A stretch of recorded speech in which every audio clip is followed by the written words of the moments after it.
Soc Antoni Bassaganya Esbarz, de l'àrea de projectes de la institució Cerca i soc el responsable del programa d'impuls de la innovació en Ciències Socials i Humanitats. Aquest projecte consisteix en una sèrie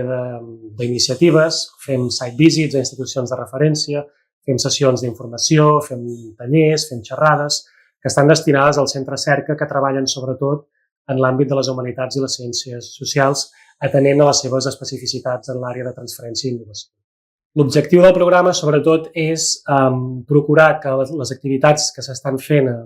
dins el sistema Cerca per fomentar la innovació i la transferència s'apliquin o quedin més ajustades a les especificitats que tenen els centres de socials i humanitats, que no sempre encaixen en el motlle de la transferència més dissenyat pels àmbits STEM. Hi havia aquesta percepció entre els centres de socials i humanitats i aquest programa atén una mica aquesta preocupació. El que ens hem trobat és que la majoria dels centres, de fet, ja estaven fent activitats que es podrien qualificar d'innovació i transferència. El que passa que sovint no ho feien d'una manera sistemàtica, sinó que simplement, cas per cas, per la seva pròpia activitat, anaven fent aquestes tasques d'innovació i transferència. El que hem fet amb aquest programa és ajudar-los a que sistematitzin tota aquesta activitat i que la planifiquin de manera més coordinada, en línia també amb estàndards dels països i les institucions que estan més avançats en aquest aspecte, i cada centre ho ha enfocat de manera diferent, atenent també al punt del qual partia, perquè no tots partien del mateix punt. N'hi ha que directament s'han llançat a fer col·laboracions, per exemple, amb l'àmbit STEM, amb centres de disciplines més de l'àmbit biomèdic o de l'àmbit tecnològic, cosa que ha sortit molt bé i ens en alegrem, i d'altres han fet més un treball de sistematització a fons del que estaven fent o d'identificació fins i tot de les àrees que necessitaven cobrir i de com començar a cobrir-les,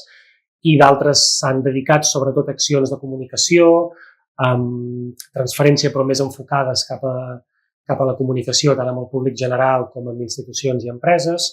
etc. Una mica cada centre ha fet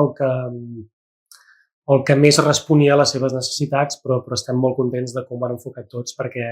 en tots els casos ha anat molt bé. Doncs ara mateix, en els propers mesos, continuarem amb el desenvolupament del programa, els centres continuaran treballant en els plans d'acció que ja han estat fent, continuarà la consultoria que tenim amb la doctora Jessica Mayer de la Universitat de Leiden, i de cara al futur doncs, pensem que aquest pla ha de ser el començament perquè tots els centres comencin a sistematitzar realment les seves activitats de transferència, no només pel que han fet ara, sinó ja de cara al futur.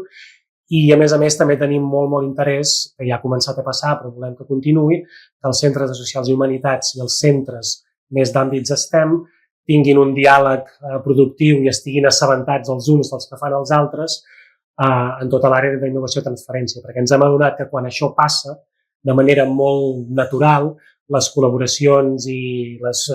sinergies comencen a sorgir molt ràpidament.